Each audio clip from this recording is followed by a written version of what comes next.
C'est ce qui est indiqué en page 1 de la circulaire Retailleau, elle est d'application immédiate. Ça veut dire quoi? Ça veut dire en fait que la circulaire Retailleau s'applique à toutes les demandes de régularisation, à toutes les demandes d'admission exceptionnelle au séjour dont sont actuellement saisies les préfectures. Alain Moncam, avocat au barreau de Paris.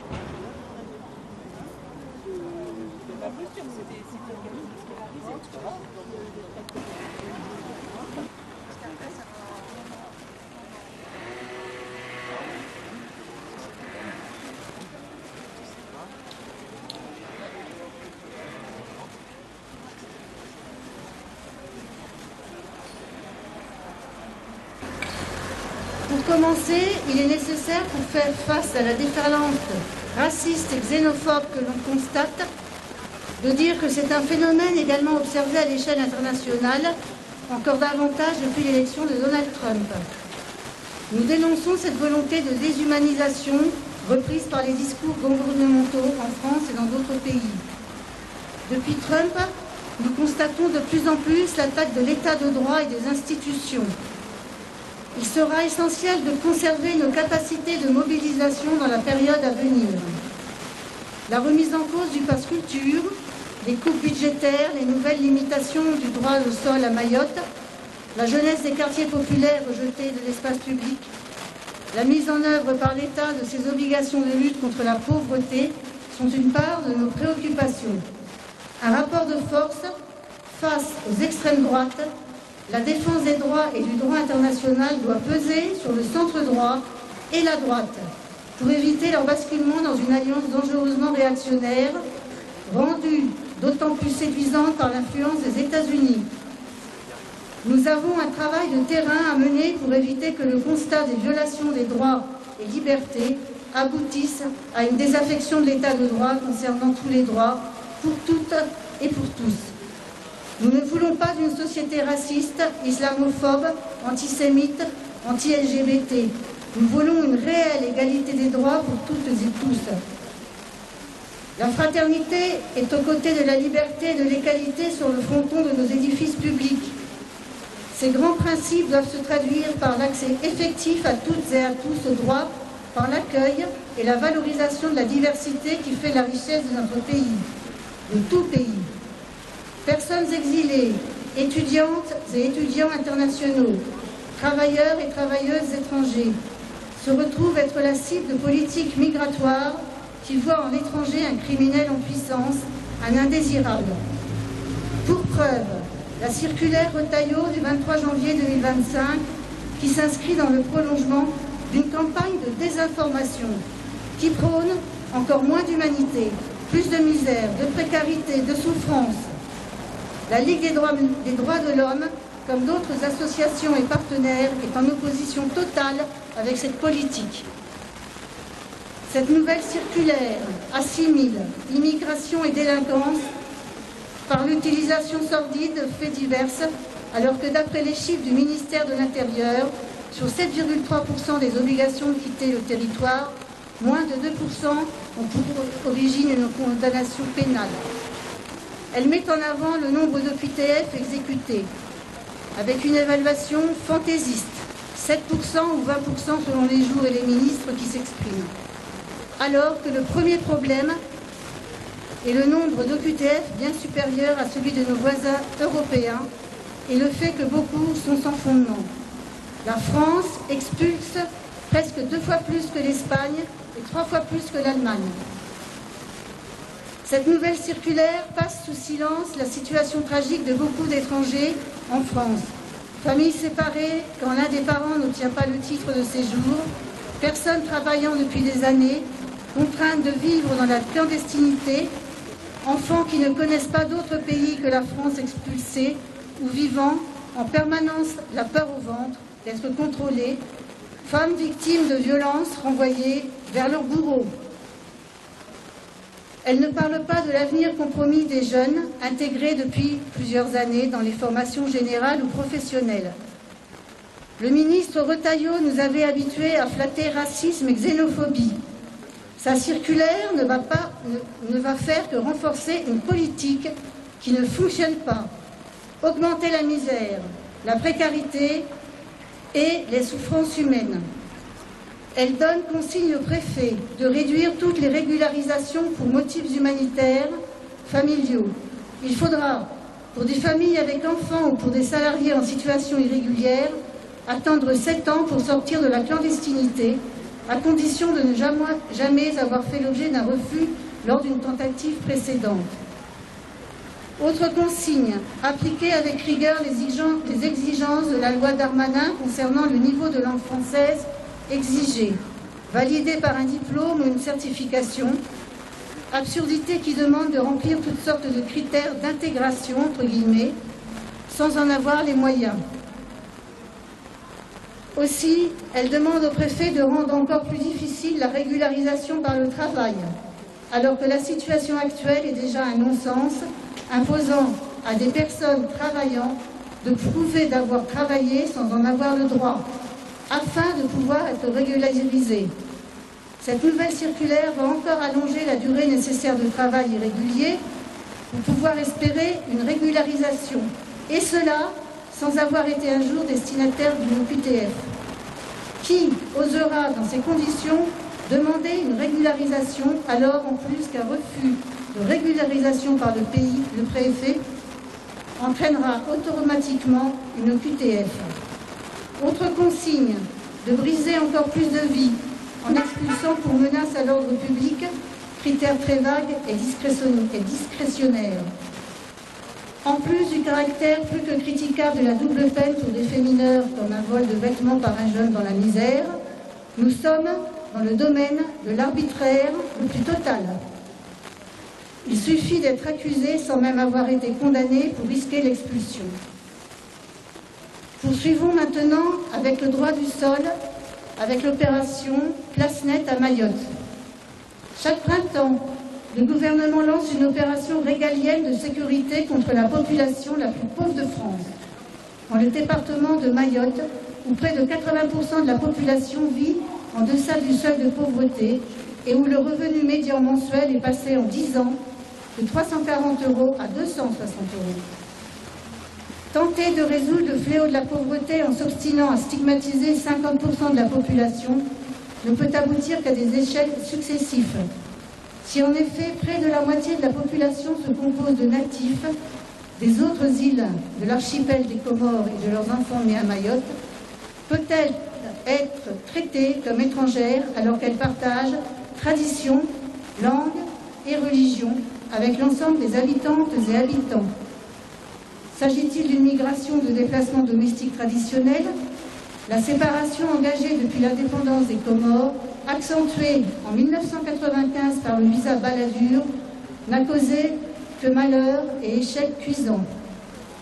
Comment croire dans ces conditions que l'opération Wambushu 2, débutée le 16 avril 2024, sera davantage couronnée de succès que celle menée il y a un an? Le nouveau nom qui la désigne, Mayotte Place Nette, faire place nette, nettoyer, comment s'en débarrasser, est un aveu d'une rare violence contre des êtres humains en situation d'extrême vulnérabilité. Les 3 volets de l'opération, éradiquer la délinquance, bloquer l'immigration illégale et détruire l'habitat indigne, répètent inlassablement depuis des décennies une politique de brutalisation contre les populations pauvres, accusées de tous les maux. Plutôt que d'affronter la question sociale, le gouvernement préfère séparer ces jeunes de leurs parents qu'ils renvoient régulièrement dans l'île voisine, refuser de régulariser dès l'âge de 16 ans celles et ceux qui sont nés à Mayotte ou arrivés avant l'âge de 13 ans, et les priver d'avenir et de patrie avec le projet de suppression du droit du sol, pourtant déjà bien éloigné de la législation applicable au reste de la France. Bloquer l'immigration illégale en mettant en place un rideau de fer ne correspond qu'au durcissement des arraisonnements en mer, soit le maintien de la même politique. En pire, un mur, qu'il soit technologique ou matériel, n'empêchera jamais les tentatives de le franchir, mais entraîne toujours plus de morts. C'est vrai partout dans le monde, et qu'est-ce que cela voudra dire dans cette zone qui est déjà la plus mortifère du territoire français? En bref, Wambushude, quel que soit le nom dont on l'affuble, poursuit la même obsession de désigner des boucs émissaires, remisant aux calendes grecques toute politique résolument soucieuse du développement et du bien-être des populations. Voilà. Pour terminer, la Commission européenne s'apprête à proposer l'établissement de centres de retour pour les migrants situés en dehors de l'Union et à partir desquels les migrantes et les migrants peuvent être envoyés dans leur pays d'origine. Ceci dans une prochaine décision législative visant à accélérer le retour des demandeurs d'asile déboutés. Le commissaire Brunner a proposé des règles plus strictes en matière de détention et la possibilité de développer des centres de retour au cours des réunions informelles du Conseil. Réunion organisée par la présidence du Conseil de l'Union européenne, dirigée cette fois-ci par la Pologne. Les centres de retour sont des lieux proposés en dehors de l'Union européenne où les personnes dont la demande d'asile a été rejetée au sein de l'Union pourraient être renvoyées avant d'être envoyées dans leur pays d'origine. C'est le genre de solution que l'Italie a déjà mise en place après un accord avec Albanie. Les organisations humanitaires ont déjà rejeté cette initiative. La législation européenne actuelle interdit d'envoyer des migrants contre leur gré dans des pays avec lesquels ils n'ont pas de lien. La présidente de la Commission, Ursula von der Leyen, a également soutenu fermement les centres de retour dans une lettre adressée aux dirigeants de l'Union européenne. Pour conclure, je vais citer Nelson Mandela. Priver les gens de leurs droits humains revient à contester leur humanité. Ces personnes essayent de survivre sans droit de travail. Jusqu'à maintenant, les familles espèrent obtenir une carte de séjour de 5 ans.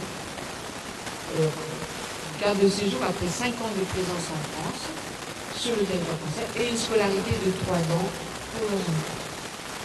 Mais la situation risque de changer, puisque la circulaire du 23 janvier 2025, adressée au préfet, abroge et remplace cette circulaire Valls. En gros, l'admission au séjour devient vraiment exceptionnelle.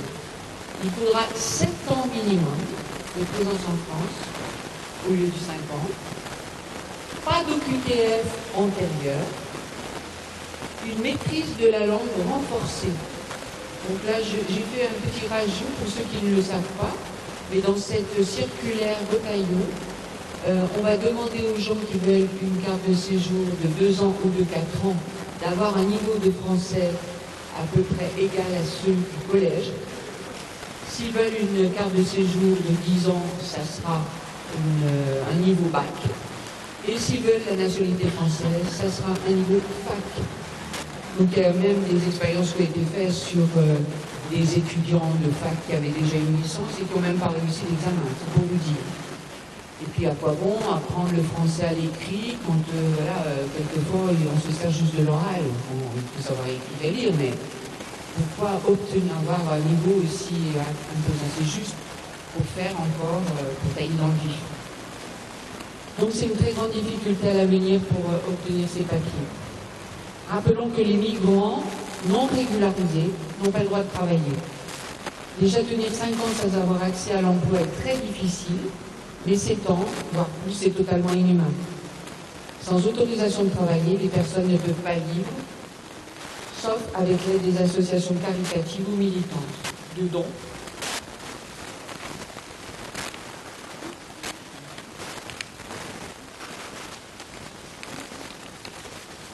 De dons particuliers, donc très largement en dessous du seuil de pauvreté.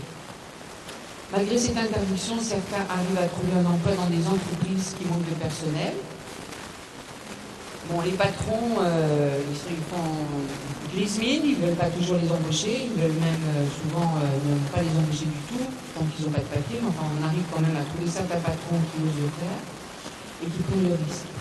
L'immigration permet de combler les besoins élémentaires dans les métiers en tension. La restauration, les chantiers, le BTP, l'aide aux personnes sont autant de secteurs dans lesquels le recours à la personne étrangère est indispensable. Sans elle, de nombreux secteurs seraient tout bonnement à l'arrêt et l'économie française s'effondrerait. Pour notre association RSM 89, ce texte renforce le pouvoir arbitraire des préfets, va à l'encontre de toute intégration, prône l'exclusion, la stigmatisation des personnes étrangères. Dans ce contexte où l'on tend à nous faire croire que les étrangers sont la source de tous nos maux, nous pensons possible, souhaitable, un accueil large et durable, profitable à l'ensemble de la société, et nous refusons cette logique d'exclusion systématique, contraire au principe de solidarité qui nous anime. Nous demandons, comme d'autres associations militantes, l'abrogation immédiate de cette Migrants, migrantes, réfugiés ou exilés, ce ne sont ni des clandestins, ni des profiteurs, ni une vague submersible. Ce sont des personnes en quête d'un meilleur avenir. Les propagateurs de haine et de racisme les voient comme des suspects. Ils seraient la cause de tous les maux que nous vivons. Voilà une rhétorique bien utile pour entretenir la division et la concurrence et permettre ainsi aux possédants de se maintenir. Selon M. Bayrou, notre pays serait menacé par une submersion migratoire. Ses propos sont odieux. Il agite des fantasmes loin de la réalité et de toutes les données chiffrées. Il emboîte le pas à la théorie du grand remplacement. Il participe ainsi à faire grandir la méfiance et le rejet dans l'imaginaire collectif. Un seul chiffre, les étrangers non européens ne représentent que 6% de la population française. Comment ne pas être en colère quand le débat politique et médiatique est saturé par les questions d'immigration? Nous frôlons l'overdose. Comment ne pas s'indigner quand Bruno Retailleau déclare, je cite, « À Mayotte, vous avez un exemple sur un petit territoire d'une société totalement déséquilibrée par les flux migratoires. Or, ce sont des musulmans, ils sont noirs. Voilà où nous en sommes. C'est donc ça le problème, c'est qu'ils sont noirs et musulmans. C'est la remise en cause de la Constitution qui assure dans son article 1, je cite toujours, l'égalité devant la loi de tous les citoyens sans distinction d'origine, de race et de religion. S'agissant du droit du sol dont il a été fait tout à l'heure, qui vient donc d'être aussi adopté à l'Assemblée nationale, il faut quand même se rappeler que depuis la Révolution française et même avant, jamais notre pays n'a trié les gens sur le seul droit du sang. C'est une remise en cause terrible d'un des fondements de notre République et nous le refusons catégoriquement. Nous rejetons cette instrumentalisation qui abîme notre société. Assez de ces lois qui ne visent qu'à stigmatiser, suspecter, précariser, enfermer, expulser. Assez de cette course aux propositions les plus abjectes les unes que les autres et qui ont pour conséquence de conforter l'extrême droite et son projet raciste et xénophobe. Oui, la voie de la solidarité peut être plus forte que celle de la division, de la haine et du rejet de l'autre. Il n'y a pas d'avenir en France, en Europe et dans le monde si une partie de la population est méprisée, marginalisée, privée de ses droits fondamentaux. Nous sommes une seule et même humanité. Née ici ou venue d'ailleurs, l'égalité des droits, c'est pour toutes et tous.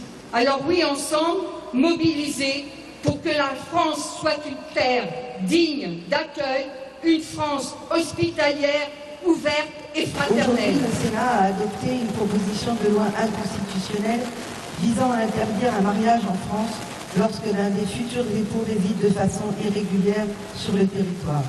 Pourtant, l'amour ne connaît pas de frontières.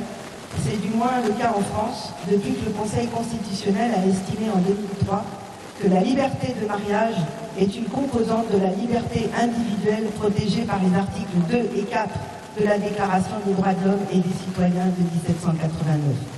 Mais cela pourrait changer sous le feu d'une attaque conjointe de la droite et de l'extrême droite qui, depuis des années, veulent priver de ce droit les étrangers en situation irrégulière.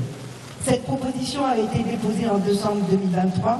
Elle a reçu le soutien des ministres de l'Intérieur et de la Justice, toujours en compétition entre eux et avec Laurent Wauquiez, pour être l'homme le plus à droite de la droite et donner ainsi raison à Robert Ménard, maire d'extrême droite de Béziers, qui est aujourd'hui, et on ne sait pas jusqu'à quand, sous le coup de la loi.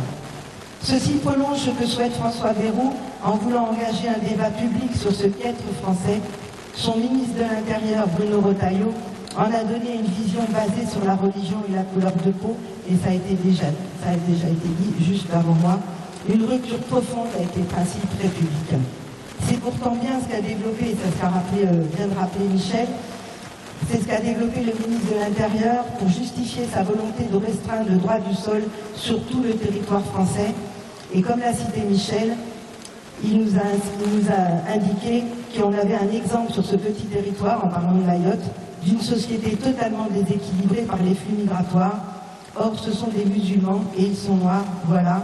C'est simplement qu'aucune société, quelle que soit la culture, ne peut supporter une proportion où il y a, comme disait le Premier ministre, une subversion. Quelle honte!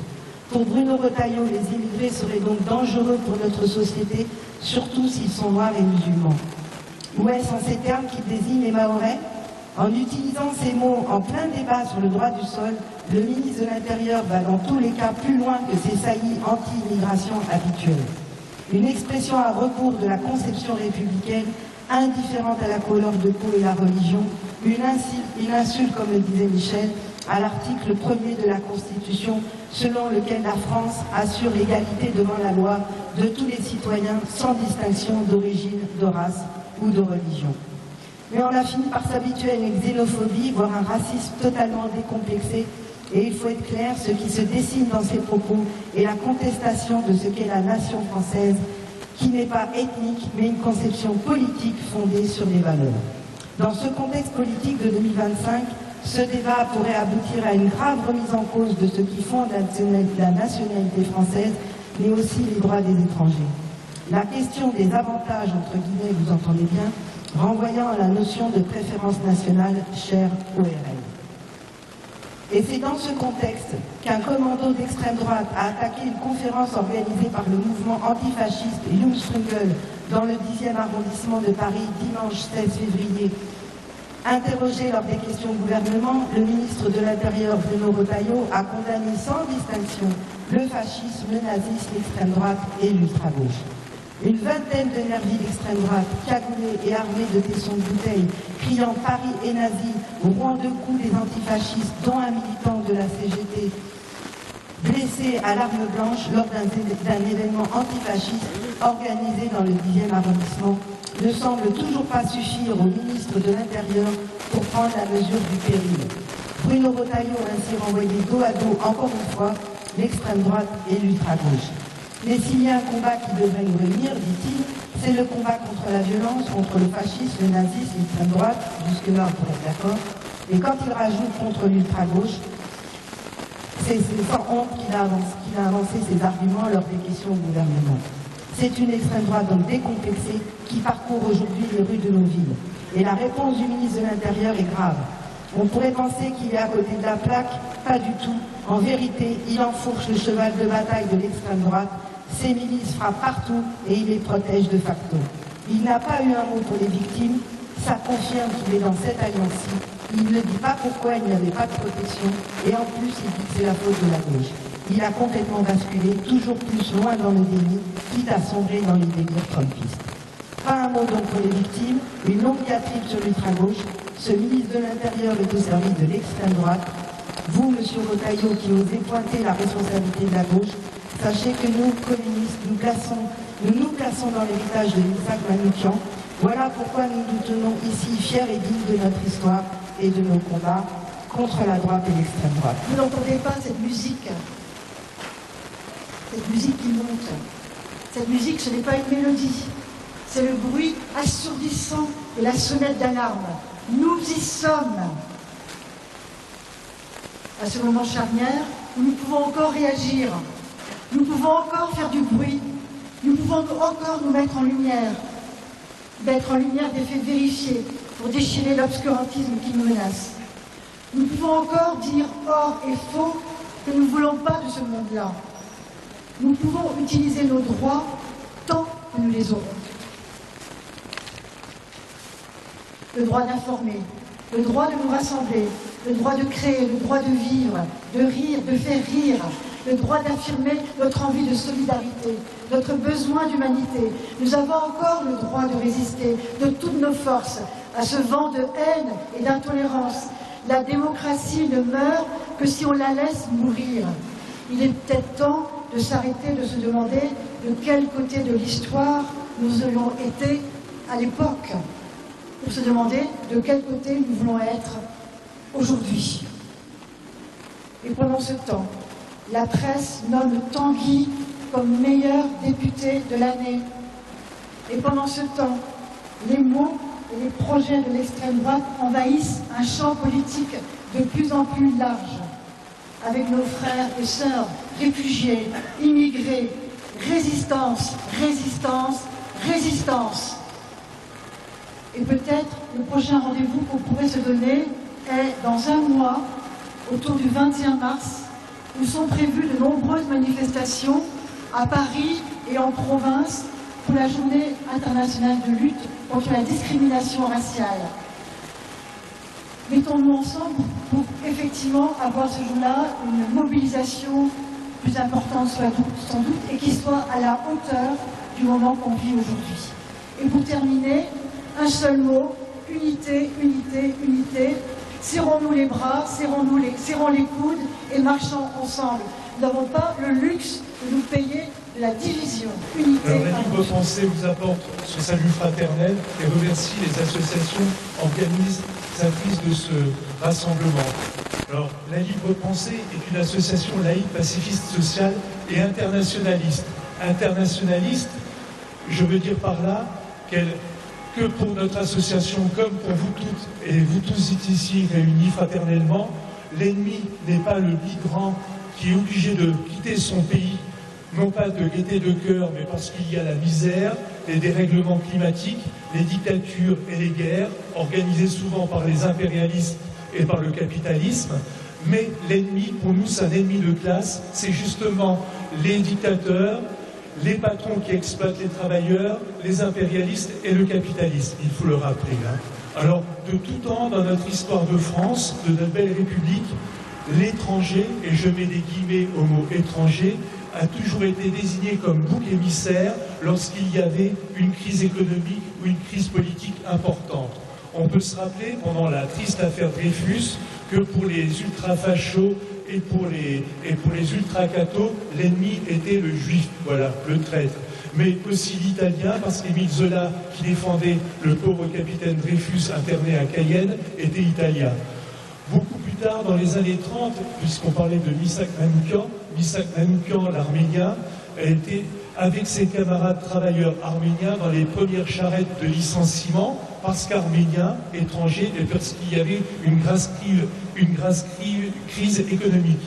Détail intéressant de l'histoire, dans les années 30, nous avons eu aussi une migration de juifs qui venaient d'Europe de l'Est, parce que là-bas, il y avait des pogroms, il y avait des pays avec des gouvernements très, très antisémites, et Maurice Rachefus, historien juif décédé il n'y a pas très longtemps, qui, lui, a porté l'étoile jaune pendant l'occupation, eh bien, rappelait que, par exemple, en France, à cette époque, dans les années 30, il y avait parmi l'élite juive des gens qui ne voulaient pas de cette migration juive parce qu'ils les jugeaient inassimilables dans notre société française, trop voyants avec leurs papillotes et leurs vêtements folkloriques des pays de l'Est. C'est très intéressant. Il n'y a rien de facile dans le xénophobisme et dans le système de migration. Voilà. Alors, c'est vrai qu'il faut accueillir et accueillir dignement tous les migrants de quelques pays qui viennent. Il faut aussi, c'est nécessaire, de combattre très ardemment les raisons pour lesquelles ils viennent, donc le commerce des armes, les multinationales qui prisent dans le sous-sol très riche de ces pays qui demeurent pourtant très pauvres. Où en serait le Burkina Faso actuellement si son leader Thomas Sankara, dans les années 80, qui se disait laïque, féministe, anti-impérialiste et écologiste, n'avait pas été assassiné avec la complicité des impérialistes français et peut-être américains. Où en serait aujourd'hui la République démocratique du Congo, qui n'a rien de république ni de démocratique, si son jeune Premier ministre à l'indépendance du Zaïre, Patrice Lumumba, qui était contre l'impérialisme, n'avait pas été assassiné par une junte militaire aux ordres des impérialistes belges, français et américains. Voilà, on voit où en est le Congo aujourd'hui, très riche dans son sous-sol, mais très pauvre dans la population. Cela, il faut en parler et le combattre. C'est la source même du problème pour les migrants, évidemment. Hein, c'est une appanissade. Alors, je vois que nos camarades de la CIMAD ont une belle chasuble sur laquelle il est écrit, je crois, « Il n'y a pas d'étrangers sur Terre ». Ironiquement, je vais leur dire qu'ils ont tort. Je vois un étranger sur Terre, un étranger au genre humain. C'est le fascisme, ceux qui les dirigent, les Retailleau, les nazis allemands, Orban le hongrois, Elon Musk et Donald Trump. Ceux-là, il faut les expulser. On va les mettre dans une fusée en direction de Mars avec Elon Musk. Et puis j'espère qu'avant d'arriver là-haut, on aura droit à un beau feu d'artifice de la fusée. Voilà. Je vous remercie. Salut et fraternité. Et vive la République universelle des travailleuses et des travailleurs. Ce gouvernement de réactionnaires, avec Valls, qui avait déjà proposé la déchéance de nationalité lorsqu'il était ministre de l'Intérieur, Darmanin et sa loi immigration, et maintenant Retailleau avec sa circulaire infâme. Ce gouvernement illégitime devait être censuré et doit être maintenant combattu dans la rue ou dans les urnes. Cette circulaire jette encore une fois l'opprobre sur les migrants, ce qui fait encore une nouvelle fois le jeu du Rassemblement national. Rappelons qu'un sondage du 12 février 2025 nous dit que 70% des Français ne ressentent pas de sentiment de submersion migratoire. Cette circulaire est une nouvelle attaque du gouvernement contre les plus précaires, contre celles et ceux qui vivent et travaillent ici, mais à qui on refuse les droits fondamentaux. Cette circulaire n'est rien d'autre qu'un instrument de guerre contre les migrants. En durcissant un peu plus encore les conditions de régularisation, en imposant toujours des critères plus injustes, ce gouvernement fait le choix de la brutalité, du rejet, au lieu de l'humanité et de la solidarité. Ils veulent que ces femmes et ces hommes restent invisibles, exploités et précarisés. Ils veulent les priver de papier pour mieux les priver de droits. Mais nous ne les laisserons pas faire. Nous savons pourquoi Retailleau et son gouvernement font cela. Ils veulent détourner l'attention des vrais responsables de la misère et des inégalités. Les riches qui pillent, les multinationales qui exploitent, les actionnaires qui s'enrichissent sur notre dos. Plutôt que de s'attaquer à ces injustices, ils préfèrent faire des migrants les boucs émissaires. Eh bien nous refusons leur stratégie du poison et de la division. Nous choisissons la fraternité, la solidarité, la lutte pour la dignité pour tous et tous. Dans cet esprit de fraternité, de solidarité, je suis très touchée. Voilà. Nous sommes tous très touchés par ce qui se passe en ce moment. Nous devons rester solidaires. Je vous remercie. Et donc, à une prochaine fois, car il y aura d'autres façons de résister et de se réunir à nouveau. Merci. Le 22, il y aura une marche contre le racisme, puisque c'est la journée internationale des migrants. Le 27, une projection d'un film, le repris. Enfin, vous serez informés. Peut-être, oui, c'est une bonne idée. Merci beaucoup à tous.